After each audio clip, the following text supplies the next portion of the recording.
Hello everyone, আপনারা দেখতে পাচ্ছেন এই পাগলটি অনেক ক্ষুধার্ত ছিল। আমি দেখলাম যে সবাই খাওয়া দাওয়া করছে, ছেলেমেয়েরা, মুরব্বীরা।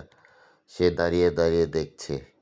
হঠাৎ করে আমার চোখ নজর পড়ল তার দিকে।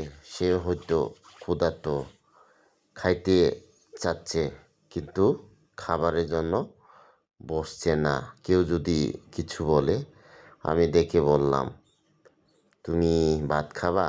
সে কথা বলতে পারে ছোট, আস্তে আস্তে করে। সে মাথা নাড়িয়ে বলল, হ্যাঁ খাবো। পরে তাকে আমি খাবার দিলাম। ভাবছিলাম আমি এক প্লেট খেতে পারবে, তার বেশি খেতে পারবো না। আমি পরে 2 প্লেট 3 প্লেট ভাত খাওয়াইলাম, এই যে তরকারি এনে। বাবা, অনেক ক্ষুধার্ত ছিল এই পাগলটি। যাই হোক, এই সময় তাকে আমি দেখে খাওয়াইতে পেরে আমার মনে একটা শান্তি লাগলো। যাই হোক, অনেক ক্ষুধার্ত ছিল, তাই খাওয়ানো হলো তার জন্য।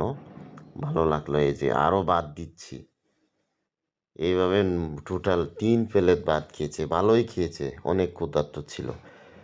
ভালো লাগলো, মনটা শান্তি লাগলো। সে অনেক খেলো ভাত। এ ধরনের লোকদের পাশে থাকা, এভাবে খাওয়ানো উচিত। ভালো, থ্যাংক ইউ।